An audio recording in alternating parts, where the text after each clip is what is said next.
Hello friends, मैं हूं आपका फैक्ट भाई और अब जरा इनसे मिलो।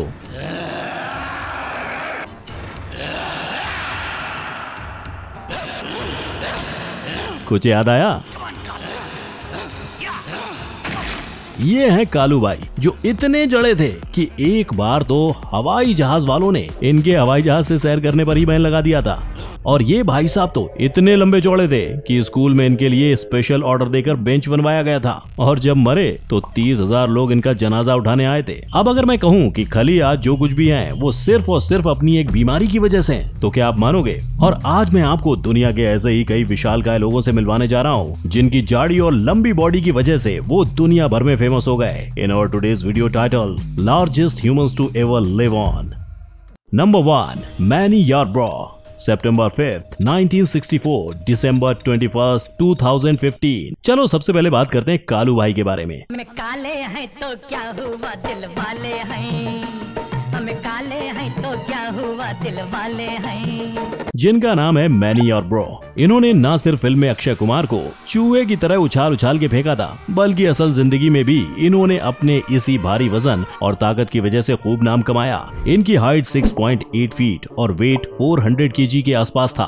और ये सब हुआ था खाने के शौक की वजह से, क्योंकि वो इतना ठूस ठूस के खाते थे कि इनको कांदा बटाटा की थाली से गौनी बनने में टाइम नहीं लगा। और महज 14 साल की छोटी उम्र में ये 150 किलो जितने भारी भरकम हो गए और लोग इन्हें मजाक में मोटू की जगह टाइनी यानी छोटू बुलाने लगे। लेकिन खाने के साथ साथ भाई को फुटबॉल का भी काफी शौक था। सो स्कूल खत्म करने के बाद जब वो मॉर्गन स्टेट यूनिवर्सिटी में गए तो कॉलेज की फुटबॉल टीम ज्वाइन कर ली और यहाँ से शुरू हुआ यारब्रो का स्पोर्ट्स करियर। फुटबॉल में इतने माहिर थे कि उन्हें हरा पाना प्लेयर्स के लिए नामुमकिन होता था। और अपनी इसी काबिलियत के दम पर उन्होंने 1982-83 में फुटबॉल में फर्स्ट डिवीजन से मैच जीता। लेकिन उनका कॉलेज खत्म होते ही फुटबॉल से भी उनका इंटरेस्ट हटने लगा और अपनी भारी भरकम बॉडी में उन्हें जूडो का टैलेंट दिखने लगा। सो कॉलेज खत्म होते ही उन्होंने योशिसाडा योनेजुका से जूडो ट्रेनिंग लेनी शुरू कर दी, जो कि यूएस ओलंपिक्स में 2 बार अपने बेहतरीन जूडो परफॉर्मेंस के लिए गोल्ड मेडल जीत चुके थे। और किस्मत से यारब्रो का जूडो में भी काफी अच्छा हाथ बैठ गया। और इसका परिणाम ये हुआ कि उन्होंने यूएस के national tournament at brown belt level में सिल्वर मेडल जीता, जिसको लेकर उनका इंटरेस्ट और हिम्मत दोनों बढ़ गए थे। और इसी हिम्मत के साथ उन्होंने 1992 में एमेच्योर सूमो कंपटीशन में हिस्सा लिया और 1992 से 1994 तक कई गोल्ड सिल्वर और ब्रॉन्ज मेडल जीते। अब तो यारब्रो भाई को अपने वेट का इतना फायदा दिखा, इन्होंने अपना वजन और बढ़ाने के लिए अपने डोज और बढ़ाना शुरू कर दिए और खूब ठूस ठूस के खाया, जिससे उनका वजन 150 किलो से 400 किलो के आसपास हो गया। अब वजन इतना बढ़ने के बाद यारब्रो का चलने फिरने में भी उन्हें दिक्कत होने लगी। लेकिन इसी वजन की वजह से उन्हें 1995 में जापान से बाहर सबसे भारी एथलीट का नाम से Guinness book of world record में शामिल किया गया। सो वो काफी खुश थे। लेकिन कई न्यूज चैनल्स में ये भी सुनने को मिलता है कि इसी भारी भरकम वजन और बड़ी चौड़ी लंबी बॉडी की वजह से कुछ फ्लाइट्स वालों ने उनकी हवाई यात्रा पर बैन लगा दिया था, क्योंकि वो 2 लोगों की सीट अकेले घेरते थे। पर फिर इस बैन को हटाकर डेल्टा फ्लाइट वालों ने उनको ये ऑप्शन दिया कि वो 2 सीट बुक करके सफर कर सकते हैं। खैर, जूडो में इंटरेस्ट और जुनून की वजह से उन्होंने कई एमएमए, मिक्स्ड मार्शल आर्ट्स और प्रोफेशनल रेसलिंग में हिस्सा लिया और पूरी दुनिया में नाम कमाया। इसके अलावा यारब्रो ने कई फिल्मों में भी काम किया। 1992 में मिस्टर एंड मिसेस खिलाड़ी में अक्षय कुमार के साथ और 2000 में सूमो ब्रूनो फिल्म में भी अपना ही रोल प्ले किया था। और अपनी इन्हीं खासियतों की वजह से यारब्रो पूरी दुनिया में जाने जाने लगे। लेकिन वजन ज्यादा होने की वजह से 2015 में उन्हें हार्ट अटैक आया और 51 साल की उम्र में उन्होंने दुनिया को अलविदा कह दिया। नंबर 2, खली। दलीप सिंह राणा उर्फ खली, 27 अगस्त 1972। अब बात करते हैं द ग्रेट खली की, जिन्होंने अपने WWE करियर की शुरुआत ही world famous great wrestler Undertaker को धूल चटाकर की थी और यहीं से उनका नाम खली पड़ा। नहीं तो उनका असली नाम था दलीप सिंह राणा, जिनकी हाइट 7.1 फीट और वेट लगभग 157 kg है। और वो अपने खली बॉम्ब अटैक के दम पर रिंग में अच्छों को धूल चटा देते हैं। लेकिन उनके इस दमदार सफर की शुरुआत हुई उनकी एक बीमारी की वजह से। वो कैसे, चलो सुनाता हूँ। दिलीप की लाइफ में एक वक्त ऐसा भी था जब वो अपने गरीब परिवार का खर्चा चलाने के लिए हिमाचल में एक मामूली सिक्योरिटी गार्ड की नौकरी किया करते थे, लेकिन अपने लंबे चौड़े शरीर की वजह से वो लोगों को अपनी तरफ अट्रैक्ट करते थे। सो एक बार एक पंजाब पुलिस ऑफिसर की नजर भी दिलीप पर पड़ी, जिनकी हाइट बॉडी देखकर उन्होंने दिलीप को पंजाब पुलिस की जॉब के लिए ऑफर कर दिया। लेकिन उनकी ये हट्टी कट्टी बॉडी के पीछे उनकी जबरदस्त डाइट नहीं बल्कि एक बीमारी थी जिसका नाम है जायगेंटिज्म, जिसमें पिट्यूटरी ग्लैंड में एक ट्यूमर बन जाता है और बॉडी में ग्रोथ हार्मोन्स नॉर्मल से कहीं ज्यादा जनरेट होते हैं, जिससे बॉडी ग्रोथ भी आम लोगों के मुकाबले काफी तेजी से होती है। और दिलीप सिंह के साथ भी ऐसा ही हुआ। लेकिन अपने दिलीप भाई को हिमाचल छोड़कर जाना बिल्कुल नामंजूर था, इसलिए उन्होंने इस नौकरी को ठुकरा दिया। पर पुलिस वाले भाई साहब तो ठान चुके थे कि दिलीप को लेकर ही जाएंगे। सो उन्होंने उनके भाई को भी पंजाब पुलिस में नौकरी देने का वादा कर डाला। अब भाई बिना ट्रेनिंग बिना एग्जाम दोनों भाइयों को जॉब मिले, वो भी सरकारी, तो भला कौन मना करेगा ऐसी नौकरी को?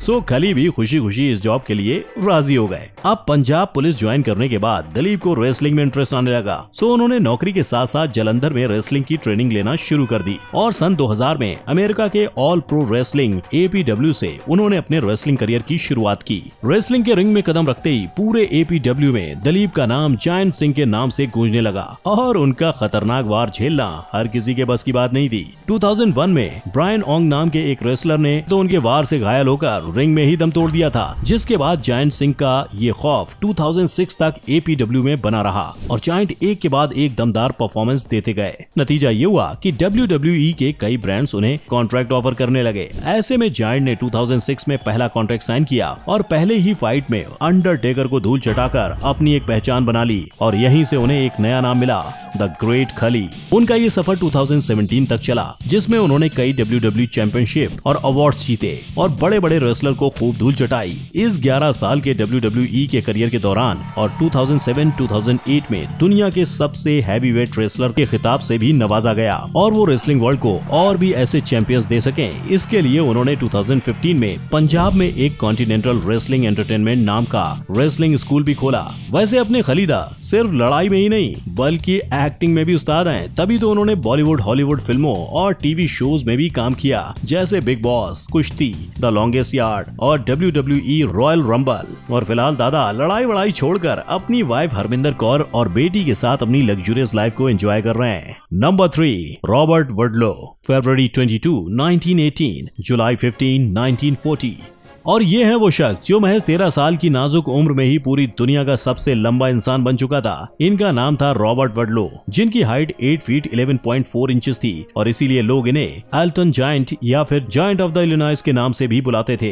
रॉबर्ट की हाइट बचपन से ही इतनी तेजी से बढ़ रही थी कि जब वो स्कूल जाने लगे तो प्राइमरी स्कूल में उनके लिए स्कूल वालों को एक बड़ा डेस्क बनवाना पड़ा और 8 साल की उम्र में ही वो अपने पिता से भी ज्यादा लंबे हो गए। और न सिर्फ हाइट बल्कि इनके हाथ पैर भी काफी तेजी से बढ़ रहे थे। उनके जूतों का साइज 47 सेंटीमीटर था और हाथ 32.4 सेंटीमीटर लंबे थे। लेकिन हाइट ज्यादा होने की वजह से उन्हें चलने में काफी प्रॉब्लम होती थी, जिसकी वजह से वो लेग ब्रेसेस का यूज करते थे। एक बार तो उनकी लंबाई की वजह से उन्हें अमेरिका के एक मशहूर सर्कस में बुलाया गया, लेकिन उन्होंने वहां फ्रीक शो करने से मना कर दिया और 1938 में एक शू कंपनी को एंडोर्स किया, जिसने रॉबर्ट को सैलरी के साथ साथ फ्री में जूते और स्ट्रीट ड्रेस दिए। अपने इस काम से वो काफी खुश थे और ताउम्र इसी के साथ रहे। लेकिन 1940 में उनके घुटने में एक ब्रेसेस की वजह से कुछ इन्फेक्शन हुआ और वो इन्फेक्शन उनकी बॉडी में इतना ज्यादा फैल गया कि उन्हें ऑटो इम्यून डिसऑर्डर हो गया, जिसकी वजह से उनके इम्यून सिस्टम उनकी ही बॉडी को नुकसान पहुंचाने लगा, जिसकी वजह से उन्हें ब्लड ट्रांसफ्यूजन कराना पड़ा था। और ये ट्रीटमेंट इतना पेनफुल था कि रॉबर्ट ये लड़ाई ज्यादा नहीं लड़ पाए और 15 जुलाई 1940 में दुनिया को अलविदा कह दिया और जाते जाते सबसे बड़ी कॉफिन का रिकॉर्ड भी अपने नाम कर गए, क्योंकि उनकी अंतिम विदाई के लिए जो ताबूत मंगवाया गया था वो 10 फीट 9 इंच लंबा, 2 फीट 8 इंच चौड़ा और 2 फीट 6 इंच गहरा था, जिसका वजन 450 किलो से भी ज्यादा था, जिसके उठाने के लिए 12 से 15 लोग लगे थे। नंबर 4, विकास उप्पल, 1 जनवरी 1986, 30 जून 2007। अब जरा इस लंबू मियां से मिलिए, जिनके सामने आमिर खान किसी चूहे से कम नहीं लग रहे हैं। इनका नाम था विकास उप्पल, जो कि हरियाणा के रोहतक जिले के रहने वाले थे। विकास को भी जायगेंटिज्म था और उनकी हाइट द ग्रेट खली से भी 1 फीट ज्यादा थी, यानी 8 फीट 3 इंचेस। विकास बचपन से ही अपनी लंबी चौड़ी बॉडी की वजह से आसपास के इलाकों में फेमस हो गए थे, जिसका परिणाम ये हुआ कि उन्हें काफी कम उम्र में ही बॉलीवुड की एवरग्रीन मूवी रंग दे बसंती में पहलवान का रोल मिल गया, जो कि इस फिल्म के बेस्ट सीन्स में से एक था। और इस फिल्म के बाद विकास एक सेलिब्रिटी बन गए, लेकिन इस पॉपुलैरिटी के साथ आगे बढ़ते विकास को बदकिस्मती से एक ब्रेन ट्यूमर हो गया और 2007 में इसी ब्रेन ट्यूमर का ऑपरेशन के दौरान महज 21 साल की उम्र में उनकी मौत हो गई। नंबर 5, सुल्तान कोसैन, दिसंबर 1982। ये हैं अपने विशालकाय सुल्तान, जिनकी हाइट है 8 फीट 2.82 इंचेस और ना सिर्फ हाइट बल्कि सबसे लंबी हथेली, जो कि 28.5 सेंटीमीटर यानी 11.22 इंच लंबी है, और सबसे लंबे फीट जिनकी लंबाई 36.5 सेंटीमीटर यानी 1 फीट 2 इंचेस है, जिसके लिए ये वर्ल्ड फेमस हैं और Guinness book of world record में टॉलेस्ट मैन का खिताब जीत चुके हैं। सुल्तान टर्की के रहने वाले हैं, जो कि एक किसान फैमिली से बिलोंग करते हैं। 10 साल की उम्र तक सब कुछ ठीक था, लेकिन उसके बाद अचानक से सुल्तान की बॉडी ग्रोथ बहुत तेजी से होने लगी। ऐसे में जब उनका टेस्ट करवाया गया, उन्हें भी जायगेंटिज्म है। हाइट ज्यादा होने की वजह से वो अपनी स्कूलिंग भी पूरी नहीं कर पाए और अपने पिता के साथ किसानी का काम करने लगे। हालांकि सुल्तान ने एक बार बास्केटबॉल के लिए भी ट्राई किया था, लेकिन उनकी हाइट किसी भी स्पोर्ट्स के टर्म्स एंड कंडीशंस में फिट नहीं बैठी और वो रिजेक्ट हो गए। बेचारे सुल्तान इस बात से तो खुश रहते थे कि Guinness book of world record में उनका नाम है और वो एक सेलिब्रिटी जैसे हैं, लेकिन उनकी हाइट रुकने का नाम ही नहीं ले रही थी, जिसकी वजह से हर साल उनके कपड़े और जूतों का साइज बढ़ता ही जा रहा था। ऐसे में वो काफी परेशान हो गए, लेकिन उनकी इस परेशानी का हल लेकर आई वर्जीनिया यूनिवर्सिटी, जिसमें उनकी रिवॉल्यूशनरी गामा नाइफ सर्जरी करके उनकी पिट्यूटरी ग्लैंड का ट्यूमर को निकाल दिया गया, और वो भी एकदम फ्री में, जिसके बाद उनकी बॉडी ग्रोथ फाइनली रुक चुकी है। तो दोस्तों, ये थे इस धरती के कुछ विशालकाय लोग, जिन्हें उनकी यूनिक बॉडी की वजह से काफी पॉपुलैरिटी मिली। लेकिन क्या आपके आसपास भी कोई ऐसा विशालकाय बंदा रहता है जिसे सब लंबू या सुमो कहके बुलाते हैं? अगर हाँ तो कमेंट में बताओ। साथ ही वीडियो पसंद आई हो तो लाइक करो, मेरे चैनल फैक्ट बाय को सब्सक्राइब करो और बेल आइकन का बटन भी दबा दो। मिलते हैं नेक्स्ट वीडियो में। Till then, take care. Jai Hind.